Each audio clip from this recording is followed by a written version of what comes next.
Mangithi ukuqinisa ngisho ukuthi we give more support to those teachers. So we are here now today to celebrate the good work that we have done, because we are here because we have done well. Siyazi ukuthi there's 3 schools that got 100%, which is extremely well. And other schools also followed with the range of 90s, 1 at 80s, and 1 at 70s, as well as 2 at 60s.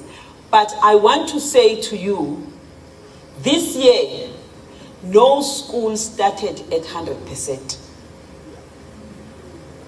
Nyangizwa ukuthi ngithini? Asikho isikole esiqale ku100% kulonyaka. Zonke izikole ziqale ku0%. What will make us to get to 100%? It's how we have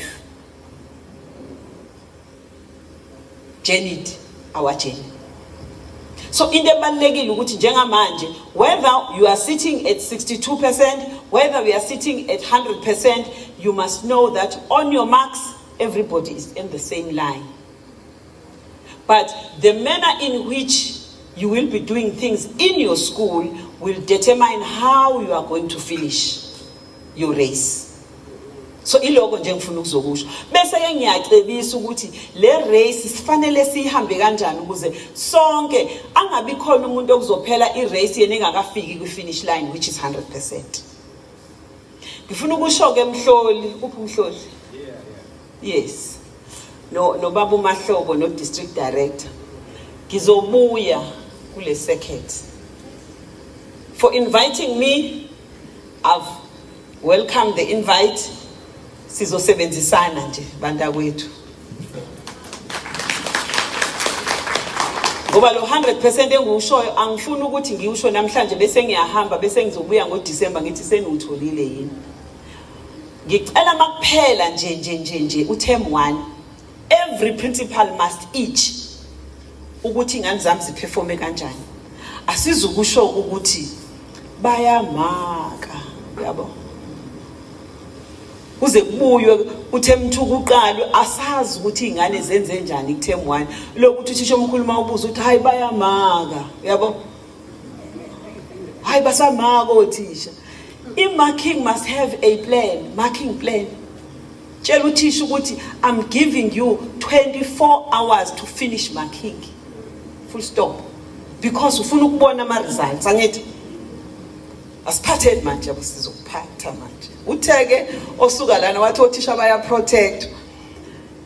Mina ngithi ke Nkosi yami ngikhulumela nje ngithi ngiyazi ukuthi othisha banezinyunyane kodwa ingane azinanyunyane.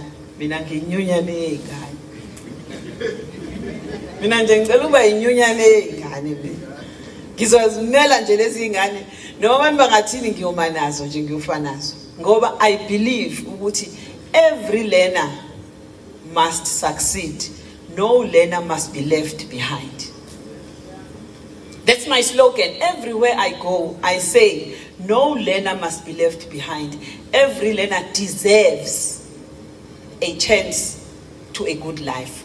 And the good life is to pass matric. Umuntu ongawuphasanga umatric ngeke ngithi ngisho kuthiwa nje kufune ku driver usune license. But umuntu uqala buza ukuthi unawo umatric.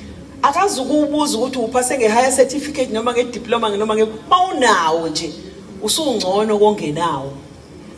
Nayibona leyo nto nezingane mangikhuluma nazo, because I go straight to them ngiyokhuluma nabo ngibatshela ukubaleka kokuba no matric so that their minds also will change. So I'm saying, as we celebrate this, colleagues, sizibeke kwenye 11 as a province. Your performance has contributed to the performance that uMahlobo has indicated of the CMC, to the same performance that district director has indicated of the district, also to the performance of the province. We are now walking tall. Yabona nje siqale sihlele kanje bese sithi ithina laba base KZN, a number 1 district in the Republic of South Africa.